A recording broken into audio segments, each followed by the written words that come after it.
इससे बीच एक बड़ी जानकारी आपको बता दें, हरियाणा नगर निकाय चुनाव को लेकर ये खबर है। सरगर्मियां तेज हैं निकाय चुनाव को लेकर। निकाय चुनाव के लिए आज से नॉमिनेशन फाइल होंगे। 17 फरवरी तक फाइल किए जाएंगे नॉमिनेशन। 2 मार्च को नगर निकाय चुनाव के लिए वोटिंग होनी है। 12 मार्च को परिणाम घोषित कर दिए जाएंगे। तो निकाय चुनाव के लिए आज से नॉमिनेशन फाइल कर दिए जाएंगे। बड़ी खबर आपको बता रहे हैं, 17 फरवरी तक फाइल किए जाएंगे नॉमिनेशन और उसके बाद बताया जा रहा है कि 12 मार्च को नतीजे, उससे पहले वोटिंग का दिन 2 मार्च को है। तो बड़ी खबर आपको बता रहे हैं, 2 मार्च को नगर निकाय चुनाव के लिए वोटिंग होगी और 12 मार्च को चुनाव के परिणाम सभी के सामने होंगे। तो तमाम यहाँ पर मुद्दे हैं। बात यहाँ पर की जाए विकास को लेकर, बात यहाँ पर बेरोजगारी को लेकर की जाए, बात यहाँ पर इंफ्रास्ट्रक्चर डेवलपमेंट को लेकर की जाए, तो ये तमाम मुद्दे हैं जो कि धरातल पर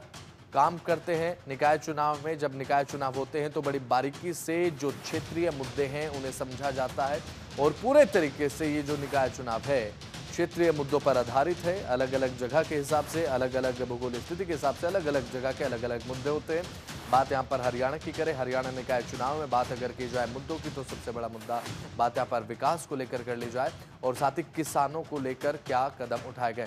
इन तमाम बातों को लेकर अपने ध्यान में रखते हुए निकाय चुनाव में जनता बटन दबाने का काम करती है। 2 मार्च को नगर निकाय चुनाव को लेकर वोटिंग होगी। शिखा शर्मा हमारे संवाददाता हमारे साथ लाइव जुड़ चुके हैं। शिखा, फिलहाल नगर निकाय चुनाव है, वोटिंग होगी, 2 मार्च को नॉमिनेशन फाइल किए जाएंगे।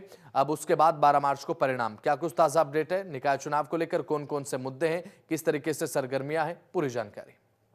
देखिए, बात करें तो सबसे बड़ी बात यही, कांग्रेस ने ये मतलब क्या ये फैसला लिया है कि पहले जब बीजेपी जो है वो अपने कैंडिडेट्स ऐलान कर देगी, उसके बाद जो है वो जी। अपने कैंडिडेट के नाम का ऐलान जो है वो करेंगे। साथ साथ उन्होंने ये भी रिक्वेस्ट रखी है चुनाव आयोग से कि इस बार चुनाव जो है वो बैलेट पेपर के थ्रू हो, क्योंकि उन्हें कहीं ना कहीं ईवीएम पे भरोसा जो है वो अभी भी नहीं है। हाँ। साथ ही साथ मुद्दों की बात करें तो उनका ये कहना है कि जब से बीजेपी की सरकार आई है, सीएम जो है कुछ काम नहीं कर रहे हैं, जो वादे उन्होंने किए थे वो पूरे नहीं कर रहे हैं। तो उन्हीं मुद्दों को लेकर वो जनता के बीच में जो है वो जाने वाले हैं। जब सरकार से हमने बात किया, सीएम से हमने बात की, उन्होंने कहा कि इन चुनावों के लिए हम चुनाव का वेट नहीं करते हैं।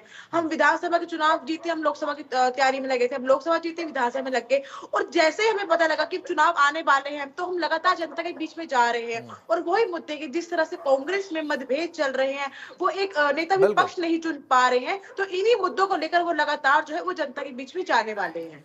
बिल्कुल शिखा, यहाँ पर बात अगर की जाए, जैसा कि आपने बताया कि कांग्रेस की तरफ से लगातार ये बात कही गई है कि सरकार का, जब से नई सरकार का गठन हरियाणा में हुआ है, कोई काम नहीं किया जा रहा। लेकिन क्या ये मुद्दे नगर निकाय चुनाव में जीत हासिल करने के लिए काफी होंगे?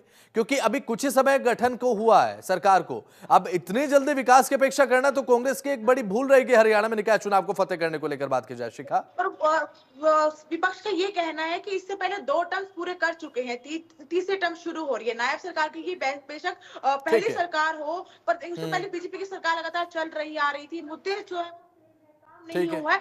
पर विपक्ष को ये समझना होगा कि वो किन बातों को लेकर जो है वो जनता के बीच में जाएंगे। अगर विपक्ष ठीक है। सरकार ने काम ना किया होता तो विधानसभा चुनाव के रिजल्ट्स जो है वो कुछ और निकल कर आते। बिल्कुल। पर जिस तरह से जनता ने विधानसभा के चुनाव में बीजेपी का साथ दिया, वो ये बता रहा है कि जनता जो है वो पार्टी से खुश है, शायद इसलिए जीत दिलाई है। और जो इनका आपसी मतभेद जी। जो है वो कहीं ना कहीं कांग्रेस को जो है नुकसान पहुंचाता दिख रहा है। पहले उन्हें अपना जी। मतभेद जो है वो खत्म करना पड़ेगा, फिर जनता के बीच में जाना होगा।